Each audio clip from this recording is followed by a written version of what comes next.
E se eu te disser que as críticas sobre Rain são um musical sobre pessoas pretensiosas criando um tratamento especial, na verdade são explicadas pela crise da gentrificação. Oiê, o meu nome é Moon e hoje nós vamos falar sobre Rent.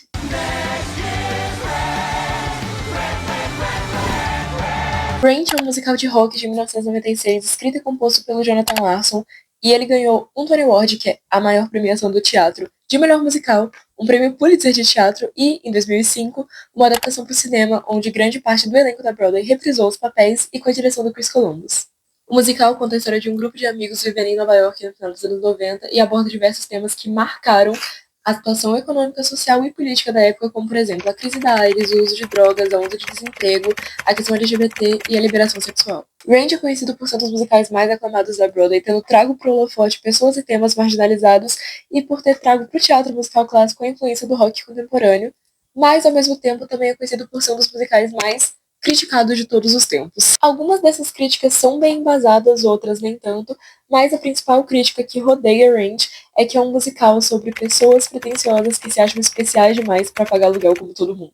Mas eu acho que a maior falha nessas críticas é não analisar texto a contexto, e é isso que a gente vai fazer agora. O primeiro tópico importante de ressaltar para essa análise é que Rain se passa em Nova York, que foi a cidade mais gentrificada dos Estados Unidos na década de 90, e se passa no East Village, que foi uma das áreas mais gentrificadas da cidade mais gentrificada.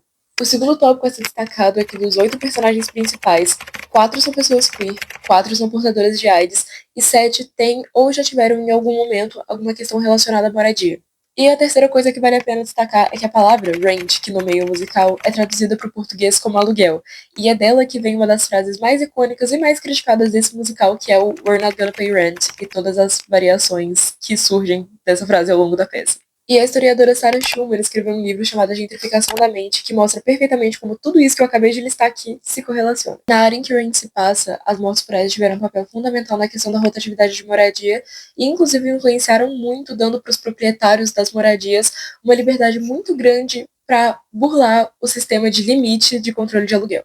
Isso porque, por exemplo, se um casal LGBT que morasse junto, a pessoa titular da moradia falecesse, o parceiro não tinha direito a herdar o imóvel, já que legalmente eles não poderiam ter uma união estável de bens.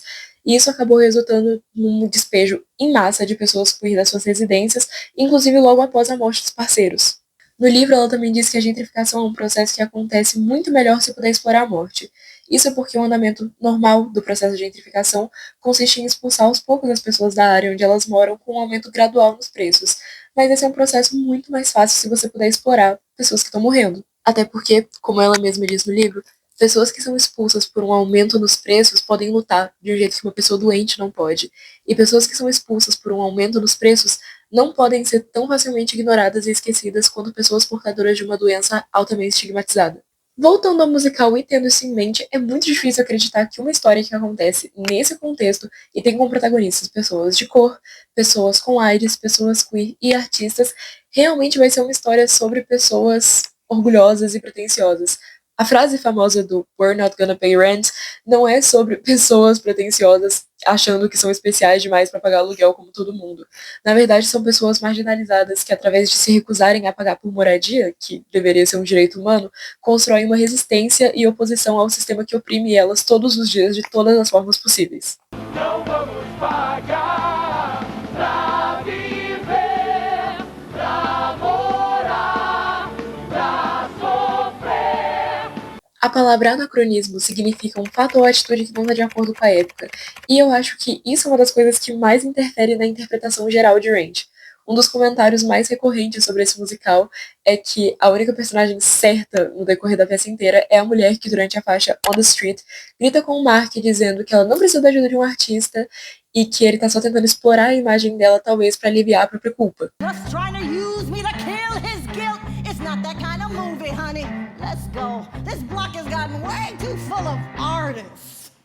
E, na verdade, eu acho que essa cena é um exemplo perfeito de uma leitura que o Marx, sim, o pai do comunismo, tem sobre a luta de classes. Nessa leitura, ele diz que o sistema capitalista, para tentar acabar com qualquer possibilidade de formação de senso de união e unidade entre a classe oprimida, faz de tudo para colocar a classe trabalhadora contra si mesma. E é exatamente o que acontece nessa cena, onde a gente tem um conflito entre dois personagens que estão sofrendo com as mesmas coisas e são oprimidos pelo mesmo sistema. E pra finalizar, uma interpretação que talvez seja difícil de ter quando você assiste ao musical pela primeira vez, mas que é importante ressaltar, é que o que a gente tem hoje em dia de Rent talvez não tenha sido intencionalmente o produto final. O Jonathan Larson, criador e compositor do musical, faleceu na manhã de estreia de Rent no Off-Broadway.